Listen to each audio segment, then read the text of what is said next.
네, 오늘은 내가 만든 한계를 깨버리는 기도, 내가 만든 한계를 깨버리는 기도라는 제목으로 하나님 말씀 증거하도록 하겠습니다. 우리 성도들 가운데 기도 무지하게 열심히 하는 사람들이 있습니다. 저는 어렸을 때부터 자랐던 교회가 기도 굉장히 세게 하는 교회였습니다. 뭐 철야 11시부터 5시까지 하고 그랬던 교회였습니다. 그러니까 열심히 있었던 교회였고 또 세게 기도하는 교회였다는 것입니다. 바울도 그랬겠죠. 앞부분에 보니까 천국 경험했죠. 내가 몸 안에 있는지 몸 밖에 있었는지. 여러분도 그렇죠. 지금 몸 안에 있는지 몸 밖에 있는지 잘 모르겠죠. 근데 바울도 그랬던 것 같아요. 자기가 이게 실제인지 아니면 환상인지 모르지만 천국 갔다 왔어요. 그러니까 무슨 얘기입니까? 이게 보통 경험한 사람 아니라는 거죠. 한마디로 영적으로 센 사람이다, 그런 뜻입니다. 그러니까 허들의 신앙인 아니다. 약간은 좀 자부심도 있는 거죠. 내가 천국 갔다 온 존재다. 근데 이제 문제가 뭐냐면 하나님의 사역을 하려고 그러는데 육체에 가시가 있다라는 것입니다. 7절 보니까 여러 계시를 받은 것이 지극히 크므로 너무 자만하게 하지 않게 하시려고 내 육체에 가시 곧 사탄의 사자를 주셨으니 이는 나를 쳐서 너무 자만하지 않게 하려 하심이라. 육체에 가시가 있다. 뭐 해석은 좋죠. 너무 자만할까 봐, 교만해질까 봐 그런 거 주셨다. 여기까지 뭐 누가 문제가 있겠습니까? 육체의 가시가 뭐 눈병 아니면 간질인데 뭐 둘 중에 하나인 것 같아요. 그죠? 근데 모르죠. 뭐 하여튼 사역에 지장이 있었던 것 같습니다.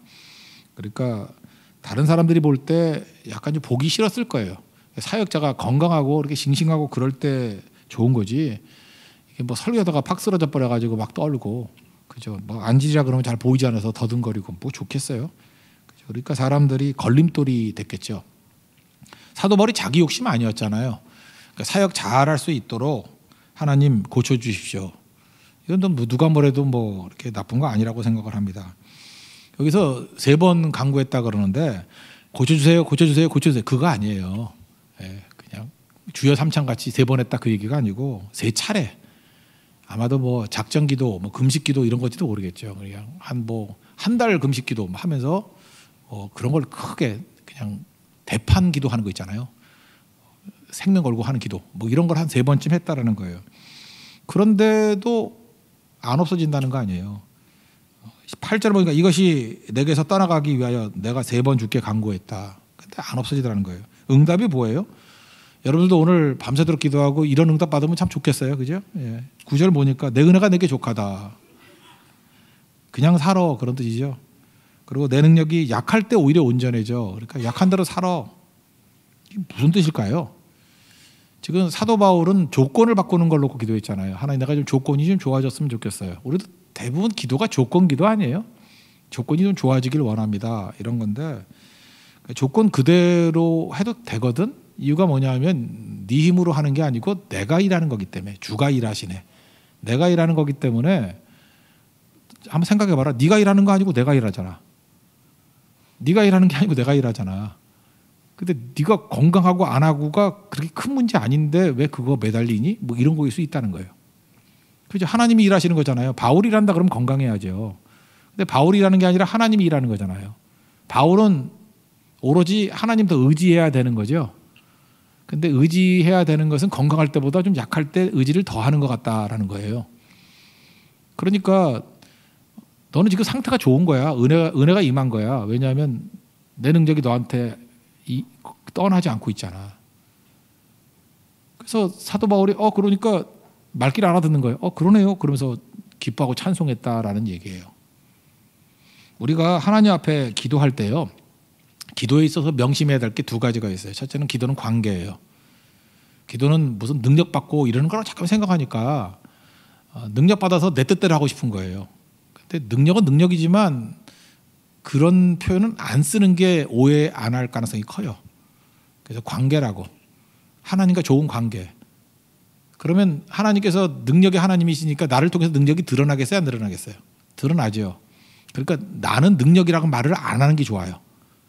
능력이 임하는데 내 입으로 안 해야 오해를 안 해. 그러니까 나는 능력을 주옵소서 이거보다도 하나님과 관계만 좋으면 돼요. 관계만 좋으면. 그러니까 포도나무 같으면 가지가 붙어 있으면 돼요. 그죠? 뭐 가지가 힘을 주시옵소서 잠깐만 그러면 떨려가지고 떨어져. 그냥 죽치고 앉아가지고 붙어 있으면 돼. 관계. 붙어만 있으면은 능력은 나무에서 나오는 거예요. 나무에서. 그러니까 우리도 마찬가지예요. 뭐 이렇게 소리 지르고 막 그 험상궂게 생기고 막 소리 지르고 이런다고 능력이 임하는 게 아니고 주님께 이렇게 관계가 좋으면 돼요. 아버지와 자녀의 관계. 기도는 관계예요. 관계 맺는 거예요. 그래서 조금 여기 초신자들도 계시는 것 같은데 이 관계라는 측면에서 오늘 풀어보자고요. 관계이기 때문에 또 하나는 뭐냐면 그래서 기도는 변화예요. 나의 변화. 그럼 하나님이 변화되겠어요? 내가 변화되지. 하나님이 변화가 되면 우상이지. 내가 변화된다고. 그래서 기도는 변화예요. 그래서 기도하다가 내가 변화되는 거예요. 우리는 나는 하나도 변화가 안 되고 능력만 받기를 원하죠. 그래서 오해하면 안 된다고. 그래서 기도는 관계고 기도는 변화다. 그거를 깨달았으면 좋겠어요. 저도 바울과 같은 경험을 좀 했던 것 같은데 우리는 이게 시야가 좁아가지고 맨날 조건 바꿔달라는 것만 응답인 줄 알아. 근데 하나님께서는 조건 바꾸지 않는 걸 통해서 우리를 더 강건하게 만들 때도 있고 유익한 것을 채울 때도 많이 있어요. 저도 이 바울 같은 이런 경험을 좀 했었는데 어렸을 때 저는 이제 어머니한테 태어날 때 제가 등치가 컸는가 봐요. 우리 어머니가 지금도 한이 맺혀가지고 자꾸만 그러는 얘기가 뭐냐면 우리 그 어머니 쪽에서 시어머니지. 그러니까 제 친할머니가 돈 아끼겠다고 병원에 안 데려가는가 봐요. 그래서 집에서 낳았대요, 저를. 산파들에다가. 근데 그 산파가 약간 돌팔이었는가 봐. 애가 안 나온다고 자꾸만 만져가지고 제가 이게 오른쪽이 옛날에 어렸을 때 이게 혹이 굉장히 컸어요. 그죠? 그래서 안 나와 죽을 뻔했다가 살아난 사람이에요. 산파 때문에. 예. 그래서 그런지 모르지만 시력이 안 좋았어요. 오른쪽 시력이 안 좋았는데 왼쪽도 영향을 받더라고. 그래서 시력이 안 좋아서 초등학교 4학년 때인가 안경을 끼고 그랬어요. 근데 키는 무지 컸거든. 근데 뒤에 앉는데 안경을 끼고도 앞 칠판이 잘 안 보이는 거예요.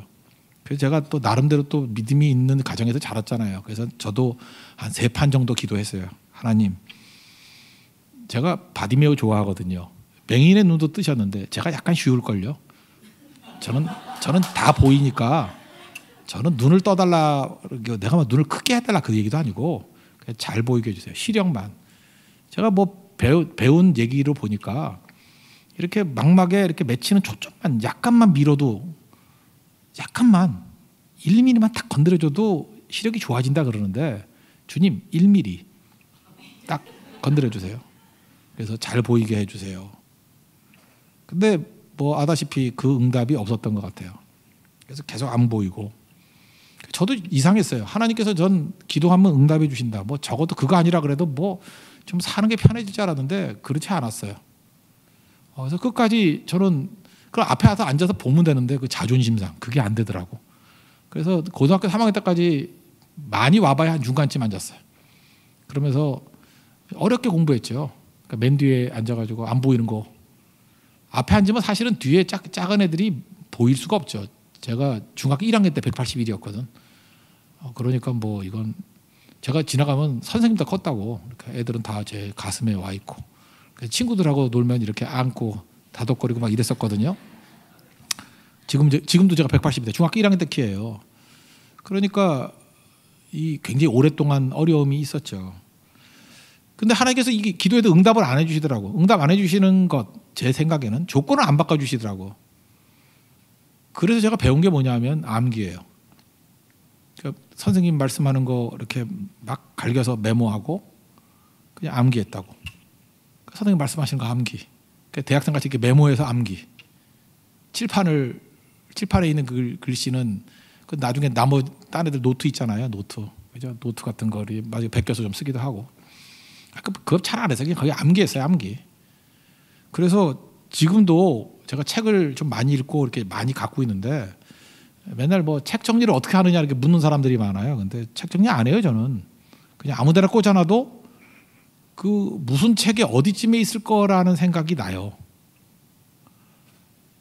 이걸 또 왜 그러냐 물으면 할 말이 없어. 내가 나는 걸 어떻게 생각이 나는 거를. 근데 그게 언제 훈련을 받았냐 하면 시력이 나쁘기 때문에 그 훈련을 굉장히 오랫동안 했던 것 같아요. 10년 넘게 한 것 같아요.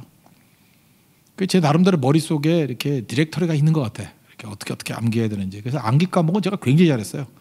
암기 과목은 뭐 거의 만점이었어요. 항상. 그러니까 굳이 말한다 그러면 후천적인 거예요. 시력이 나쁘니까 암기력이 굉장하더라고. 그 다음에 아무리 생각해도 이게 쓰는 게 못 쫓아오잖아요. 저는 지금도 글씨를 쓰면 중요한 게 뭐냐, 빨리 쓰는 게 문제가 아니라 빨리 써요. 근데 나도 내 글자를 못 알아보겠다는 거야. 그래서 이게 안 되겠다 싶어가지고 옛날에 여러분 타작이 4벌씩 아세요? 기계식 4벌. 그렇게 쉬프트 누르면 통째로 올라가. 진짜 무거웠어. 그래서 새끼손가락에 지금도 힘이 없어. 하드게 누르느라고. 타자를 배웠어요. 타자를. 그때는요, 그 여자 상업고등학교 여상 나온 사람들만 타자를 쳤지 거의 안 치던 시대였어요. 그런데 타자기도 비쌌고, 근데 그 비싼 타자기를 사서 제가 타자를 쳤어요. 고등학교 때부터. 그래서 그때는 막 기계식이기 때문에 막 빨리 치면 막 엉키기도 하고 막 그랬거든요. 그런 거 했다고. 타자 진짜 잘 쳤어요. 타자를.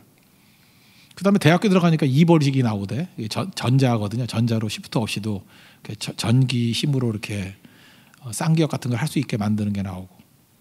그다음에 제가 대학교 들어갔을 때 처음으로 아이빔에서 연대 나왔는데 연대 경영학과에 그 열대를 줬어요. 그게 지금식으로 하면 AT예요. AT. 그러니까 286이라 그러나?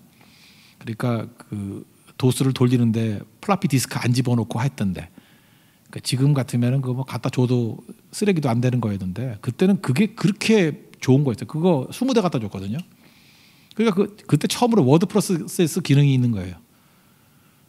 제가 웬만한 공문서 제가 다 쓴 거 아니에요. 왜냐하면 우리 과 전체에서 520명이라 되는데 그 중에서 타자를 제일 잘 치는 게 저밖에 없어요. 왜냐하면 상업고등학교 나온 사람이 경영학교에 들어온 사람이 별로 없어. 그러니까 타자는 혼자 배운 거야, 혼자. 그래서 굉장히 빠른 시간 안에 이렇게 문서를 작성하고 글 쓰고. 그래서 옛날에 제가 초창기 때 처음 썼던 책이 마른 뼈다 살아날 수 있다라는 책인데 그거 1박 2일인가 썼어요. 책 한 권을. 이유가 뭐냐 하면은 타자가 빨라서. 믿거나 말거나지만 생각의 속도와 거의 같았어요. 치는 게. 그러니까 이게 지금 말하는 속도로 칠 수 있거든요. 예. 그리고 뭐 오타 좀 나오면 나중에 그 뭐 교정 보면 되는 거니까. 잘 보세요. 그래서 암기력 좋아졌죠. 눈이 나빠가지고 타자 배웠죠.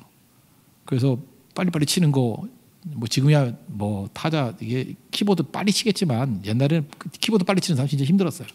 독수리 타법이라서 두 손가락으로 치는 사람 되게 많았다고. 그러던 시대에 또 이런 것도 배운 거죠. 그다음에 또 뭘 배웠냐면 눈이 나쁘니까 빠지면 안 되잖아요. 제가 다른 건 모르지만 약간 성실해 보이지 않나요?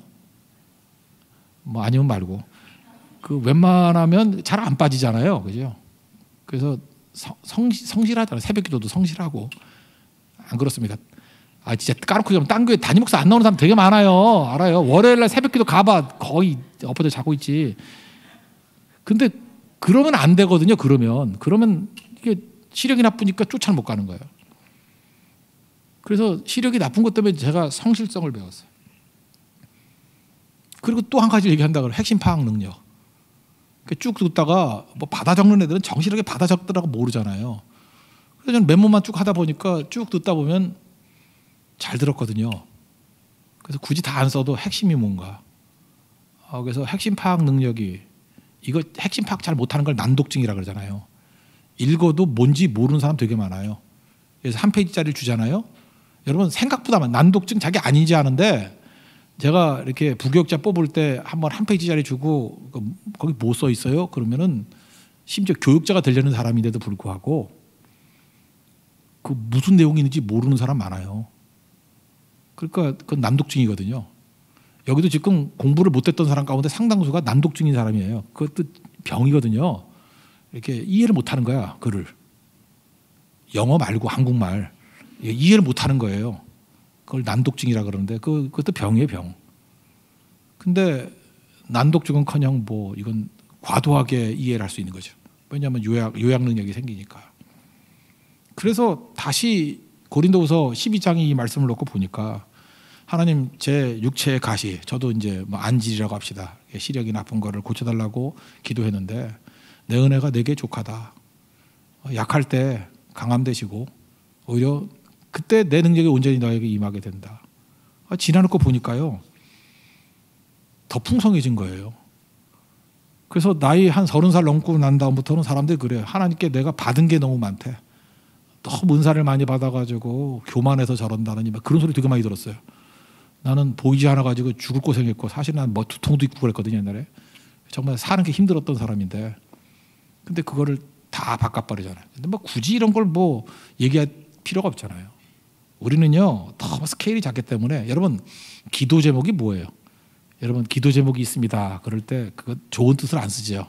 고난이 있습니다. 아픔이 있습니다. 그게 기도 제목 아니에요. 육체에 가시가 있습니다. 근데 하나님께 들고 나가면요 기도 제목은 그거보다 훨씬 커요. 우리는 아픔이라 그러는데 아픔 아니었어요. 그게 은혜였어요. 제가 눈이 나쁜 거 저는 아픔이었거든요. 근데 하나님은 새롭게 해석을 해요. 은혜다 그게. 내 은혜가 내게 족하다. 너는 지금 이해 못하지. 그걸 통해서 다른 사람들이 부러워할 만큼 엄청난 거 주는 거야. 그리고 되게 많아요. 어떤 사람은 나는 너무 가난한 집에서 태어났어. 이런 게 아픔이라고 해석을 하죠. 근데 그 가난함 때문에 여러분들이 남들이 못 누리는 능력을 누릴 수 있다는 것도 아십니까? 여러분들 예쁘지 않은 사람들 있죠? 이렇게 예쁘지 않게 태어난 사람들. 그때 여러분들은 그것이 핸디캡이라고 생각하죠? 역시 잘생겨야 돼. 그렇지 않아요. 잘생기면요 인내력이 없어요. 왜냐하면 쉽게 자기를 용납하니까. 근데 못생기고 이렇게 비호감으로 생긴 사람은요 일단 비호감이잖아. 그러니까 얼마나 애쓰고 얼마나 관계 속에서 깊이 들어가야 돼요. 나중에 시간 지나 봐요. 대부분 핸디캡 있는 사람들이 훨씬 넓은 관계를 맺게 되지. 우리 아픔이라고 읽으면 안 돼요. 은혜라고 읽어야 돼요. 은혜라고. 그래서 하나님 앞에 나아가면 이렇게 우리의 시각을 다 바꾸어 주신다는 것입니다. 그 은혜를 누렸으면 좋겠습니다. 그래서 기도도 1차적인 기도는 거야. 1차원적인 기도는 그냥 내가 결핍이 있으니까 그냥 뭐 달라는 거예요. 근데 그 모든 것들은 뭐냐면 조건이거든요. 그러니까 조건 좋게 해달라는 거예요. 아프면은 건강하게, 돈이 없으면 돈 달라, 은사가 없으면 은사 달라. 그러니까 다 조건이 좋겠다는 거 아니에요. 그러면 우리는 무슨 생각이냐면 그 조건이 좋아지면 그 내 뜻이잖아요. 내 뜻대로 뭘 많이 이룰 거야라고 생각을 한다고요. 그러니까 이게 답답한 인생을 사는 거야. 그러니까 조건이 다 주어지면요. 지금도 그래요. 뭐 부잣집에 뭐 잘생기고 뭐 건강하고 조건이 다 주어지면요. 생각보다 잔챙이 돼요. 왜냐하면 자기 생각만 가지고 살거든. 그러면 나이 한 50쯤 되놓으면은 그 별거 아닌 인생이 돼. 근데 맨날 온몸은 아프고 움직이는 종합병원이고 뭐 돌아보니까 아버지 어머니 다 무능하고 그죠? 집안은 콩가루 집안이고 뭐 이래요. 거울을 보니까 내가 봐도 지겨워 막 이러고 그죠? 이상하게 숨만 쉬어도 살이 찌고 막 이렇게 된다고요. 그죠? 왜 이렇게 주름은 많은지 뭐 이렇게 되면은 그 다음부터 깨닫게 되는 게 뭐예요? 자기 힘으로 못 사는 거거든요. 그러니까 다른 사람과 연결할 줄 알아야 되고 내가 뛰려고 하지 않고 동역자를 만들려고 그러고 하나님 의지하려고 그러고 팀을 만들어내고 이번에 뭐 독일 축구 감독이 차범근 그 백업 요원이었다면서요? 참 이상해요. 스타 플레이어 가운데 이렇게 좋은 감독이 나오는 게 아니고 벤치 멤버 가운데 좋은 감독이 나와요. 나가서 연락에 뛰면은 안 보이잖아. 근데 맨날 벤치에 앉아가지고 얼마나 힘들겠어. 레브 그 감독이 차범근은 뛰는데 동양에서 온 애는 뛰는데 나는 뭐야. 그래서 맨날 메모했을 거 아니에요. 그림도 그리고 죽을까 말까 이러다가 그죠. 전략도 보이고 저렇게 하는 거 아닌데 원래 훈수 둘 때 잘 보이잖아. 그래서 세계적인 감독이 된 거 아니에요. 무리뉴 감독도 마찬가지예요. 그 현장에 나가서 몇 번 뛰지도 못했대. 세계적인 명장 되는 거 아니에요? 우리나라에 왔던 히딩크 축구 선수였어요. 그 뱃볼러 간 아저씨가 옛날에 골 넣은 적이 없대요. 다 이게 뭐예요? 우리는 후보다, 나고자, 루저라라고 읽지만 하나님은 은혜라고 말씀하잖아요. 그래서 명장 되는 거야. 인생이 그래요. 그래서 깊이, 넓이, 딥앤와이드 이거는요. 사실은 내 뜻대로 될 때가 아니고 하나님 의지할 때 되는 거라고요. 그래서 이런 깊이 있는 기도 이거는요. 이렇게 안 풀릴 때 나오는 거예요. 잘 풀리면 절대 기도가 안 나와요. 아브라함이 뭐 때문에 애 낳고 애 때문에 기도하겠어요. 우리 교회 어떤 집같이 그냥 뭐 결혼만 하면 애 넷씩 낳고 막 이러는데 뭐 기도를 하겠어. 그 집의 기도는 뭐냐면 또 생길까 봐 걱정하더라고. 목사님 이제 우리 먹고 살기 힘들어요. 그러니까 아기 놓고 기도할 리가 없죠. 그런데 부자인데 이거 뭐 기다려도 애가 안 생기는 거야. 애가 100살 될 때까지. 그래서 자기 인생의 핸디캡이었던 그 이상 낳는 사건이 믿음의 사건 아니었어요? 그것 때문에 얼마나 아브라함이 성장을 해요. 삼손 보세요. 뭐든지 잘 풀리잖아. 힘세가지고. 그랬더니 죄나 짓지 뭐 해? 근데 하나님의 일을 한다 그러는데 힘이라고는 하나도 없어. 그죠? 메가리도 없고. 그러니까 맨날 의지해가지고 하나님 능력 의지해서 일 이루어내고 그러잖아요. 다윗의 삶 가운데 기적이 없었던 거 아시죠? 그러니까 맨날 도망다니면서 찬송하고 도망다니면서 능력 구하고. 그러니까 다윗이 인물이 되는 거죠. 왜 여러분들 뜻대로 구하는 대로 다 안 되냐면 그럼 깊어지질 않아요. 도대체가. 쉬우면은 깊어지지가 않아요. 아령 있잖아. 아령. 200g짜리 아령을 들고 계속 해봐. 200g. 200g이라 하면 고기 3분의 1근 그냥 먹어도 배고픈 양이에요. 200g이 무슨 아령입니까? 아령. 아무리 안 돼도 1kg 돼야지. 남자들 같으면 한 3kg 정도. 이런 거 해야지 이렇게 알통이 나오지. 마동석 같이 되지. 그죠? 계속 이러면 뭐예요? 개미지 뭐 이거. 그러니까 하나님께서 우리에게 힘든 거 주시는 건 뭐냐면 거기서 근육이 나오는 거예요. 오늘 그림을 통해서 제가 어떤 목사님이 그림 통해서 설교하시더라고. 내가 감명을 받았어. 나도 저렇게 해봐야지. 그런 생각을 했거든요. 그래서 기도가 뭔지 우리가 상식적으로 생각하는 조건 바꾸는 기도가 아니라 도대체 기도가 뭔지 이 고전 작품들을 통해서 한번 봤으면 좋겠어요. 첫째, 밀레의 만정 한번 보여주세요. 이 그림 모르는 사람은 없겠죠. 기도는 뭐냐면은 하나님께 맡기는 거예요. 내 주의 뜻대로 행하시옵소서 하면서 맡기는 거예요.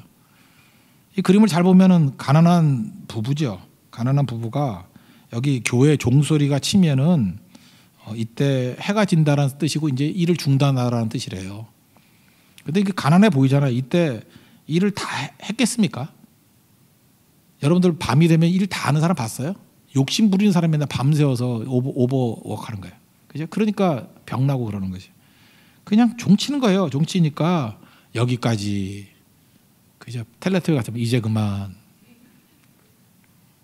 그리고 지금 맡기는 거예요, 이게. 이게 소박하잖아요. 저 멀리 뒤에 교회 종소리 보이죠? 종소리가 들리는 것 같이 보이고. 특히 여자분이 구부정 해가지고 이렇게 기도하잖아요. 피곤해 보이지 않습니까? 그리고 뭔가 두려움 그런 거 있지 않아요? 다 이루지 않게 먹을 게 힘든 건데, 먹고 살기 힘든데, 그런데도 불구하고 두려움을 주님께 맡기는 거예요. 풍성하지 않는 것 같이 또 보여도 주님이 일용할 양식을 주실 것을 믿습니다 라고 하는 거 하고 맡기는 거예요. 그래서 오늘 이 차라기도 하면서 여러분들이 기도가 뭐냐, 다 이루지 못했어도 괜찮아요. 오늘도 차라기도 안 나온 사람, 마무리 일한다고 안 나온 사람이 있을 거라고. 인생은요 다 하고 가는 거 아니에요. 그래서 그런 사람이 제대로 못 죽어. 우리 죽을 때 보면 다 이루고 죽는 사람 없어. 예수님이 아니니까 뭐 다 이루었다 이루고 죽고 싶죠. 그냥 꽥 하고 가는 거예요. 그럴 사람 없어. 영화 찍으라고 다 이루었다. 그래도 안 죽으면 어떡할 거야. 또 이루다 그럴 거예요? 주님이 불러가실 때가 끝인 거예요. 그거 다 이룬 인생이 아니에요. 그냥 주님 바라보고 가다가 주님 부르시면 가는 거예요. 이 만종이 보여주는 건 뭐냐면 맡기는 거예요. 오늘도 여러분들 뭘 결판을 내려고 그러지 말고 인생은 문제가 다 안 풀려요. 그리고 인생은 안 풀리는 문제가 있기 때문에 그게 은혜가 되는 거라고. 막 조바심이 있죠. 빨리 풀리고 싶고. 주님 두 달의 시간을 드리겠습니다. 빨리 남자 보내주세요. 막 이러고 그죠? 금년 뭐 9월 안에 결혼을 해야 되고 그러면 아마 2024년에도 못해요. 맡기는 거예요. 주님께 맡기는 거. 잠언 16장 3절에 보니까 너희 행사를 여호와께 맡기라. 그러면 경영하는 것이 이루어진다. 이게 맡기는 게 이게 기도입니다. 요즘에는요 너무 들은 것이 많고 읽은 책이 많아. 그래서 인생은 의미가 있어야 되고 재미가 있어야 되고 그리고 자아 실현을 해야 된다. 이 만종에 나오는 그 부부 보면은 뭐 의미가 있어요? 그렇게 크게? 우리가 생각하는 만큼 재밌어 보여요? 둘밖에 없는데. 그리고 뭐 자아 실현이 돼요? 아마 이때 힘차게 농사 안 지으면은 아이들 먹여 살리기 힘들 거예요. 인생이 그런 거예요. 맨날 의미 찾고 재미 찾고 자아 실현 그런 걸로 점검할 필요성은 있지만 어떤 때는 그거 없는 피곤한 인생도 많아요. 그러면 안 살 거예요. 그리고 맡기는 거예요. 그리고 맡기는 거라고. 여러분 예레미야 같이 말씀 듣는 사람 한 명도 없을 때 재미가 있었을까요? 뭔 재미가 있어? 아무도 안 듣는데. 의미? 하나님의 일을 한다 의미 있지만 그래도 피드백이 좀 있어야지 의미를 찾잖아요. 그 무슨 그게 큰 의미를 찾았겠어. 그저 의미를 되새겼을 뿐이지. 의미가 막 와닿는 건 아니었지. 재미는 없었을 것이고. 무슨 자아 실현이야. 맨날 구덩이 갇혀가지고 얻어 터지기는 하고 그랬지. 근데 그게 믿음의 삶이에요. 오늘도 여러분들 하나님께 맡기고 사십시오. 밀레의 만종 하나 붙여놓고 내 인생도 저런 인생 되기를 원합니다. 그게 기도예요. 윽박지르는 게 아니고 하나님께 맡기는 게 기도예요. 잘 맡기십시오. 주님께서 최고의 길로 이끄십니다. 그걸 믿는 거예요. 두 번째는 뒤러인데 뒤러의 반대말이 앞으로인데 뒤러의 기도하는 손이죠. 기도하는 손. 이거 스토리 아시죠? 이거는 사랑과 희생의 중보 기도. 그러니까 기도는 중보하는 거예요. 다른 사람을 위해서 기도하는 거예요. 그 사랑이 있어야 되고 희생이 있어야 된다는 것입니다.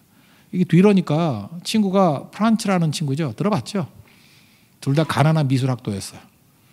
근데 파리인가 뭐 어디 가가지고 뭐 공부를 하려고 그러는데 둘이 학비가 없어가지고 같이 공부를 못하는 거예요. 그래서 뭐 제비 뽑아가지고 한 사람이 돈 벌고 한 사람은 공부하고 그다음에 공부 끝나면 그 사람이 돈 벌어서 또 공부하고 이렇게 하기로 했다 그러죠. 근데 제비 뽑았는데 프란츠가 아마 일하는 걸로 뽑혔는가 봐. 그래서 뒤로 너는 공부해라. 그래서 프란츠가 친구 위해서 돈 벌어서 공부하게 만들었어요. 근데 시간이 좀 지나는데 그 돈 버는 게 쉽지 않잖아요. 일하다가 뭐 다치기도 하고 노동 중에 사고를 하겠는지 손이 굳어져 가지고 이렇게 붓을 잡지 못하는 손이 됐대요. 프란츠가. 그래서 학교 갈 수 있는 것들을 포기하고 그러고 헤어진 것 같은데 그러니까 얼마나 뒤로는 마음이 아프겠어요. 뭐 고양이가 갔을 때 교회 안에서 보니까 그때 자기도 우연히 봤다 그러죠. 뒤로가 프란츠의 친구의 기도하는 손을 본 거예요. 그 거칠고 상처 입은 손인데 그 이렇게 손바닥 모으면서 기도가 이거더라는 거예요. 뒤를 위한 중보기도라는 거예요. 하나님 제가 미술가가 되려고 했는데 사고로 이루지 못할 것 같습니다. 모든 은사를 뒤로에게 주시고 뒤로가 훌륭한 화가 될 수 있도록 도와주십시오. 두 번째, 하나님 그를 통해서 하나님의 영광이 드러나기를 원합니다. 여기서 사실은 뒤로가 감명받은 거예요. 프란츠의 친구의 기도에. 그래서 그때 그 크로키로 데생하고 완성된 그림이라 그러잖아요. 우리에게 그 프란츠의 기도하는 손이 있어야 된다고 생각을 합니다. 저는 이런 생각을 해요. 은사를 하나님 저에게 다 주신 게 아니잖아요. 어떤 때는 청소년들이 꼭 필요한데 청소년들 살려야 되는데 청소년들 할 수 있는 능력이 뭐 저한테는 없는 것 같아요. 요즘은 뭐 심지어 청년도 마찬가지예요. 청년들도 뭐 주변에 잘 안 보이는 것 같고, 그죠? 옛날엔 부지하게 많이 살리고 그랬었는데, 그래서 이제 멍하니 있지 않고 제가 하는 게 뭐냐면 이제 귀중하게 그런 사역들 하시는 분들을 위해서 기도를 해요. 그 프란츠 같이 하나님 저분이 지금 청소년 사역을 하는데 능력을 주시고 잘 세워 주십시오. 이번에 베트남에 갔더니 그 베트남 선교사님이 아주 베트남 청년들 20대 초반의 애들 정말 잘 양육하더라고요. 그래서 기도해요. 유성 교사님이 저 사역 잘 할 수 있도록 해 주십시오. 은혜를 주십시오. 그래서 옛날에는 그 세례요한의 사역이 잘 안 들어왔는데 요즘에 세례요한의 사역이 많이 들어오는 것 같아요. 그는 흥하여야 하겠고 나는 쇠하여야 하리라. 그게 이제 프란츠의 기도겠죠. 오늘도 기도할 때 여러분 그런 기도 하셔야 돼요. 왜 쟤는 저런데 나는 아닙니까? 그러지 말고 그냥 하나님 나라 확장을 위해서 해야 되는데 내가 생각할 때 내가 너무 작아 보일 수도 있고 내가 못하는 부분이 있을 수 있잖아요. 그때 시기하는 사울되지 않기를 원합니다. 그러면 어떻게 하면 되는지 알아요? 적극적으로 프란츠 같이 기도하는 거예요. 원래 프란츠가 이가 갈리고 한이 맺혀야 되는 거 아니에요? 우리 한국의 스토리 같으면. 그죠? 제비 한번 잘못 봐가지고 나는 이손이 됐다. 너 잘났다. 그죠? 그러면서 뭐 투고할 수도 있죠. 내 피를 빨아 먹어가지고 저놈이 훌륭한 화가 됐다 그러는데 사실은 나의 희생에 뭐 그 피 위에 선 거다. 이런 게 뭐가 됐겠어요, 인생이. 기도는 프란츠가 되는 거예요. 희생과 섬김의 중보 기도. 그렇다 그러면 여러분들 오늘 뭐 열받아서 기도할 거 없어요. 뭐 나를 위한 기도 그런 것도 없어요. 내가 작게 느껴지고 내가 무능하게 느껴지고 내가 아무것도 아닌 nothing으로 느껴질 때가 있잖아요. 그럼 그게 은혜예요. 그 nothing으로 되려고 그래도 안 되는 사람이 많은데 하나님 난 아무것도 없네요. 힘도 없네요. 병들었네요. 그럼 프란츠잖아요. 그럼 잘 나가는 뒤로 위해서 기도하라고요. 그 손이 뒤로에 기도하는 손 그랬더니 그 손이 뒤로가 아니에요. 뒤로는 뒤로 갔어요. 앞으로가 프란츠예요. 그 손이 누구 손이에요? 프란츠 손이에요. 그리기는 뒤로가 그렸지만 우리가 보고 찬송하고 칭찬하고 본받기를 원하는 건 프란츠의 손이라고. 여러분들 그림 그리는 사람이 아니라 그 손 되십시오. 그게 기도예요. 우리 기도하는 손은 가질 수 있잖아. 그죠? 하나님 앞에서 그렇다면 기도 못할 게 하나도 없겠죠. 세 번째 기도가 뭐냐 하면은 한 노인의 감사의 기도죠. 우리 아둘람에 있는 거죠.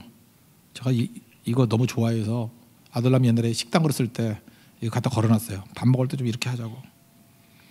에릭 앤스트롬이라는 미국 사람 그림이에요. 그 미네소타에 있는 사진사라 그러죠. 어떤 탄광촌. 옛날에 거기 미네소타가 탄광이 있었거든요. 그래서 탄광촌에 있던 그래서 그런 거 있잖아요. 3M이라고 있죠, 회사. 3M 말하지 말까 그냥. 그 미네소타에 있는 탄광 회사란 뜻이에요. 그래서 미네소타 뭐 마이너 뭐더라 또 뭐 M 뭐 있어요 이렇게. 그래서 MMM이에요. 그게 3M이 된 거라고. 원래 그 탄광 회사였거든. 그러다가 뭐 이렇게 포스트잇 만들고 뭐 딴 거 뭐 스카치 테이프도 만들고 해서 지금 딴 회사가 돼버린 거지. 그 미네소타 거기라고요. 그러니까 탄광촌. 거기 미국에 그 석탄 많이 나던데요. 거기 있던 사람이었는데 사진관에 어떤 할아버지가 이제 들어오셨는데 이제 누추한 거예요. 근데 거기 성경책 하나를 놓고 빵 하나 있죠. 그리고 스프 하나 있고 너무 초라한 거예요. 어떻게 저거 먹고 어떻게 하나. 근데 간절히 기도하는 거예요. 이걸 사진을 탁 찍었어요. 그의 딸이 있거든요. 딸이 로다 나이버그라는 딸이에요. 그 딸이 이걸 아빠 사진 갖고 역시 미국 사람들은 역시 값싸게 뭐든지 만들어 그죠? 사진을 그린 거예요. 이거. 사진을 이게 유화로 그린 거예요. 이게 우리에게 남죠. 이게 얼마나 감동적입니까? 우리 인생 기도가 뭔지 알아요? 여러분 이렇게 생각해봐요. 늦게까지요. 하나님 앞에 너 뭐 그렇게 기도할 게 많아? 그러면 감사하려고. 이 할아버지요 아무것도 없잖아요. 우리 같으면 저 감사가 나와요? 그 마른 빵 하나 스프. 우리 같으면 그냥 보리밥에 김치인데 누구보다도 너무 진하게 감사가 나오는 거라고. 그래서 우리의 긴 기도가 감사의 기도가 됐으면 좋겠어요. 하나님 감사합니다. 로마서 1장 21절 보니까 하나님을 알되 하나님을 영화롭게도 아니하고 감사하지도 아니하고 이게 악한 자들의 시대의 상이거든요. 우리 세교의 성도들이 정말 감사하는 사람이 됐으면 좋겠어요. 기도만 하면 그냥 감사 기도가 넘치고, 그게 기도의 능력이라는 거예요. 기도의 능력. 하나님 앞에 이런 모습이 있기를 원합니다. 그리고 마지막 네 번째 한가란을 보면 렘브란트의 탕자의 귀환. 이건 뭐 유명하니까 뭐 책도 나와 있고. 이 탕자의 귀환 이거 좀 자세히 한번 봐요. 잘 보면은 일단 탕자가 신발 한 짝이 없죠. 예. 그 왼발에 신발이 없고 몸은 다 상처 있고 거지죠. 근데 탕자가 어떻게 왔어요? 그냥 내 모습 그대로, 이대로 그냥 대책 없이 왔죠. 죄 지은 모습 그대로. 기도가 이거예요. 기도는요, 준비하고 오는 게 아니라 그냥 깨지고 거지 같은 모습으로 그냥 아버지께 오는 거예요. 저는 이게 명작인 이유가 있다고 생각합니다. 다른 탕자의 귀환이라는 그림이 굉장히 많아요. 렘브란트의 탕자의 귀환에만 독특성이 있어요. 탕자 얼굴이 안 보여요. 아버지 얼굴만 보이고. 그래서 이게 누구냐 하면 나예요. 안 보이니까 다 나라 그럴 수 있잖아. 저도 나고 여러분도 나예요. 이게 내 모습이야. 내 모습. 그 아버지 손도 두 가지라 했잖아요. 한 손은 여자의 손, 엄마 손으로 예쁘게 그려져 있고, 하나는 거친 아빠 손으로. 그러니까 부성과 모성을 가지고 있는 아버지. 저렇게 웃는 거예요, 우는 거예요. 알 수 없는 표정. 기뻐서 웃는데, 그래서 이 아버지 얼굴을 보면요, 하나님인데 어떻게 보면 웃는다고 말하는 사람도 있고, 어떻게 보면 우는다고 말하는 사람도 있어요. 우픈 거예요. 돌아와서 웃음이 나는 거고, 그리고 너무 비참해서 슬픈 거예요. 그래서 아버지 하나님만 바라보라는 거예요. 우리는 뒷모습만 있으면 된다라는 거. 기도는 이렇게 하는 거예요. 그냥 깨진 자가, 탕자, 탕녀들이, 아무것도 없는 사람들이 교회 와서 묻지 말아야 돼요. 그냥 천부여 의지 없어서 손들고 옵니다. 그게 기도예요. 뭐 논리도 필요 없어요. 그냥 아버지 그러고 오면 돼요. 기도할 것도 없죠. 너무 깨지고 상처 입고 망하기 직전에 무슨 기도가 나와. 그냥 아버지 그래도 돼요. 아버지. 그럼 주님이 안아주시고. 우리 성경 봐서 알잖아요. 먹을 거 주고요. 가락지 끼워주고 신발 신겨주고 잔치 벌여요. 그래서 교회는 좋은 곳이에요. 우리 여러분들 탕자같이 다 깨지고 난 갈 길이 없어. 아니, 아버지께로만 오면은 아버지가 길이에요. 살 길이라고. 오늘도 기도하는 모든 성도들에게 아버지께서 이렇게 회복시켜 주시는 은혜 주신다고 믿습니다. 그 하나님 만나는 시간 되기를 원합니다. 오늘 그림 4개 갖고 했는데 괜찮았나요? 예, 만종 뭐예요? 맡기라. 만종 다 그냥 맡기는 게 기도예요. 오늘도 내 삶의 모든 문제를 주님께 맡기십시오. 뒤로에 기도하는 손, 희생과 중보 기도가 있어야 됩니다. 그러니까 얼마든지 할 수 있죠. 그리고 세 번째는 노인의 감사 기도. 감사가 넘쳐나야 돼요. 말세의 특징이 감사가 없는 거예요. 여러분, 우리 교회가 감사가 넘쳐나면요, 최고의 교회 됩니다. 그리고 돌아오는 거예요. 탕자같이 돌아오는 거. 그냥 이 모습 그대로 가는 거예요. 그러면 세워주십니다. 그 은혜를 누릴 수 있는 믿음의 종되기를 축원합니다. 자리에서 일어나겠습니다. 내 모습 이대로 찬양하겠습니다.